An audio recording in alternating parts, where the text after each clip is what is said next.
Advocate Anjali Awasthi serial देखने के लिए आप हमारे चैनल सर्व एक्सप्लेन को सब्सक्राइब कर लें। अगर ये सीरियल आपको अच्छा लगा तो लाइक कर दें। हम देखते हैं कि आरती नाच रही होती है, उसकी शादी का संगीत होता है। तभी वेद का फोन आता है। वेद कहता है कि तुम, मुझे पता है, बहुत सुंदर लग रही हो। वेद कहता जाता है कि तुम बहुत सुंदर हो और तुम बहुत अच्छा नाचती हो। आरती बस उसकी बातें सुनती रहती है। वेद सोचता है कि आरती मेरे पास है और वो नाच रही है और वेद बहुत खुश होता है। आगे हम देखते हैं कि वेद की बहन कहती है कि चाचा जी फोन बज रहा है। जब वो फोन उठाता है वो एक गुंडे से बात करता है। वो गुंडा आरती के घर पहुंचा होता है। वो कहता है कि तुम्हें कली मिली क्या? वो गुंडा कहता है कि नहीं, मैं तो उसे जानता भी नहीं हूँ। वो गुंडे को बताता है, कहता है जो लड़की उसे उठाकर ले गई थी उसी के साथ ही कली थी। फिर वो लड़की कली को देखता ही पहचान जाता है। वो कहता है कि भैया अब क्या करना है? वेद का चाचा कहता है कि तुम यहीं पर रहो, जब तुम्हें मौका मिले इस लड़की को उठा लाना। ये सब बातें वेद की बहन सुन रही होती है। हम देखते हैं कि आरती वेद से बातें कर रही होती है। जब वो पीछे मुड़कर देखती है वही गुंडा वहाँ पर खड़ा होता है। आरती उस गुंडे को पहचान लेती है और वो गुंडा भी आरती को पहचान जाता है। आरती उसके पीछे भागती है मगर वो गुंडा वहाँ से भाग जाता है। पद्मा और सब लोग घबरा जाते हैं और आरती से पूछते हैं कि क्या बात हुई है। कली कहती है कि मैं बताती हूँ, वो आरती दीदी को मारने और मुझे उठाने आए थे। आरती वेद को फोन लगाती है और उसे बताती है। वेद सुनकर हैरान हो जाता है और कहता है कि तुम अपना ध्यान रखना।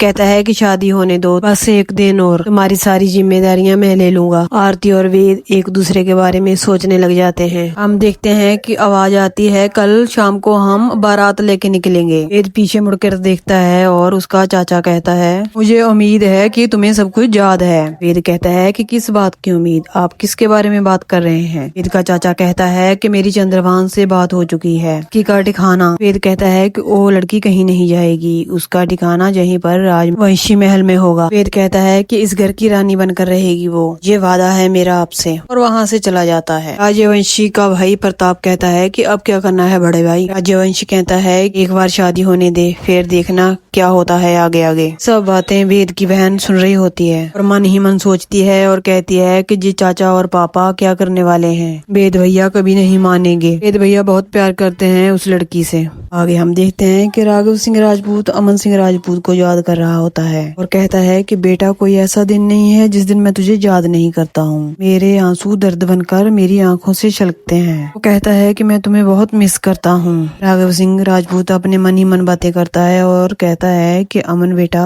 अगर तू आज जिंदा होता तो तेरे भी मैं अपने बेटे और बहू के साथ रहता, बच्चों के साथ रहता, इस घर में किलकारियां गूंजती। तभी अभय सिंह आता है और कहता है कि ये सब एक इंसान की वजह से हुआ है और वो है अंजलि अवस्थी। और कहता है कि हाँ पापा, उसकी वजह से ही आज मेरा भाई हमारे बीच नहीं है। और कहता है कि अमन अंजलि अवस्थी को अपनी जान से भी ज्यादा प्यार करता था। अभय सिंह कहता है कि वो हमारा भी जिगर का टुकड़ा था। अभय सिंह कहता है कि मेरे छोटे भाई को हमसे छीन लिया। अभय सिंह कहता है कि पापा, अमन की तस्वीर के सामने खड़े होकर आंसू मत बहाइए। अभी आपका वक्त कोर्ट जाने का है, वापस फिर से कोर्ट जाने का। आपका वक्त नहीं है आंखों से आंसू बहाने का। अब उनका वक्त आ गया है जिन्होंने हमें यहाँ तक पहुँचाया। सिंह कहता है कि मेरी बात मान लीजिए, मेरे कहे आप फिर से कोर्ट वापस जाना शुरू कर दीजिए, इससे अमन की आत्मा को शांति मिलेगी। वे सिंह सोचता है कि अमन सिंह राजपूत और अंजलि अवस्थी कैसे कोर्ट में लड़ते थे। उनके पास युवराज सिंह आ जाता है। राघव सिंह राजपूत उसे देखकर भड़क जाता है। कहता है कि तुम अंदर कैसे आए? तुम्हारी हिम्मत कैसे हुई? तुम्हें कैसे आने दिया किसी ने अंदर? युवराज सिंह कहता है कि मैं इस घर का गेस्ट हूँ, मैं 21 साल बाद घर लौटा हूँ। राघव सिंह राजपूत कहता है लेकिन तुम यहाँ पर क्यों आए हो? अब तुम्हें क्या चाहिए? युवराज सिंह कहता है कि मुझे इन्फॉर्मेशन चाहिए। तो तभी अभय सिंह कहता है कि कैसी इन्फॉर्मेशन? युवराज सिंह कहता है कि मैं ये जानना चाहता हूँ एडवोकेट अंजलि अवस्थी कैसी है, जिंदा है? तभी राघव सिंह राजपूत कहता है कि तुम उसका नाम यहाँ पर नहीं ले सकते हो, इस घर में अंजलि का नाम नहीं लिया जाता। अभय सिंह कहता है कि लेकिन तुम अंजलि के बारे में क्यों पूछना चाहते हो? और कहता है कि वो जीते जी मर चुकी है, सारा दिन व्हील चेयर पर रहती है, लेकिन तुम क्यों उसके बारे में पूछते हो? अभय सिंह कहता है कि हमारा कोई रिश्ता नहीं है उसके साथ। राज सिंह कहता है कि ऐसे कहने से किसी के साथ रिश्ता खत्म नहीं हो जाता, वो आपके छोटे बेटे अमन सिंह राजपूत की विधवा है। युवराज सिंह कहता है कि मैंने उसको फोन किया था और उसने फोन उठाया भी, किसी लड़की ने उठाया जिसकी आवाज हूबहू अंजलि की तरह थी। राघव सिंह ये सुनकर चौंक जाता है और कहता है कि ये तुम युवराज सिंह क्या कह रहे हो। युवराज सिंह कहता है कि ये आवाज अभी भी मेरे कानों में गूंज रही है, उस आवाज को मैं कभी नहीं भूल सकता। फिर राघव सिंह कहता है कि कभी नहीं ऐसा हो सकता, हो ही नहीं सकता। युवराज सिंह कहता है वैसे तो मेरे पापा उस बस्ती में गए थे,